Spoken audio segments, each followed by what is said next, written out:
Not only is it a rivalry, but it will go down as the greatest rivalry in NBA history. Now, LeBron James is a very intelligent man, but he left all of us baffled recently when he said the Cavaliers and the Warriors are not rivals.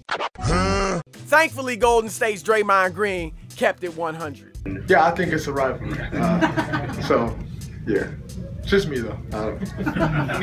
Look, if Cavs Warriors isn't a rivalry, then rivalries just don't exist. The truth is that decades from now, we'll be talking about Cleveland Golden State like we currently talk about Magic Showtime Lakers versus Birds Celtics.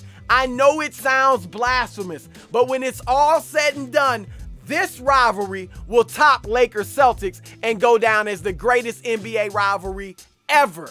Here's why. Number 1.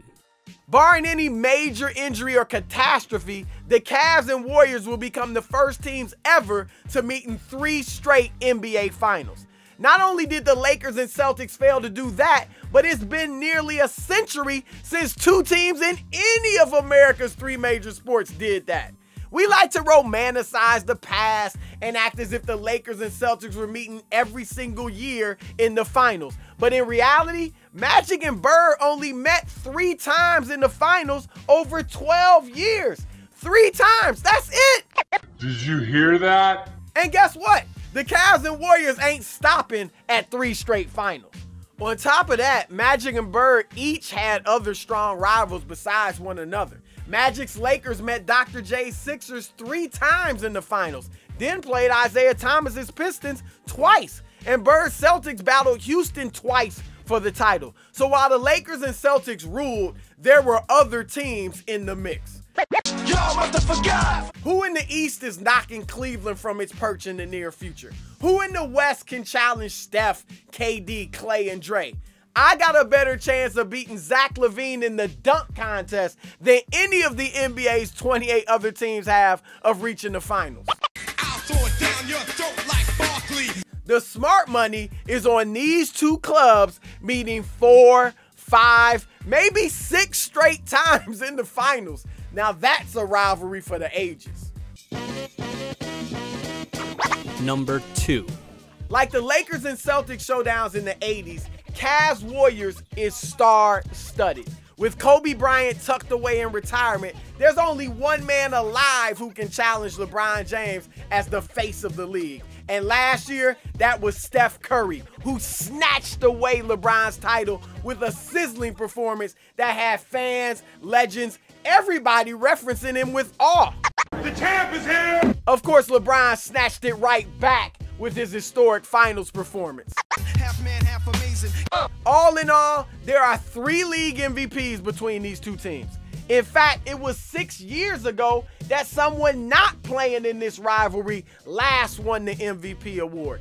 These teams feature 7 All-Stars, all of them in their prime, and 3 must-see matchups: LeBron versus KD at small forward, Steph versus Kyrie at point guard, Draymond versus Kevin Love at power forward. These teams are so evenly matched that only 4 points separated them in last year's finals. 4 points!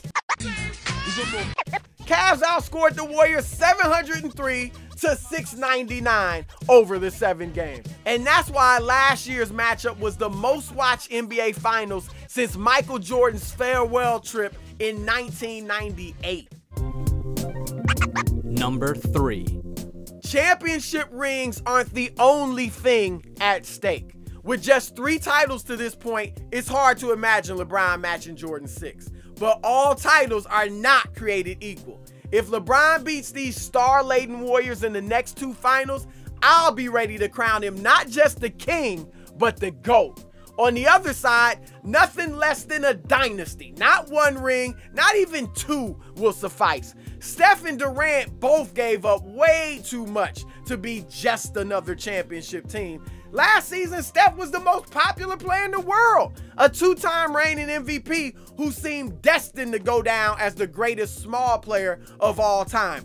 Better than Isaiah Thomas, better than Allen Iverson, but he gave up all of that to add Durant, who's a better all-around player and whose presence has really left Steph's sparkling shooting displays fewer and farther between this season and knock them completely out of the MVP conversation. Maybe forever.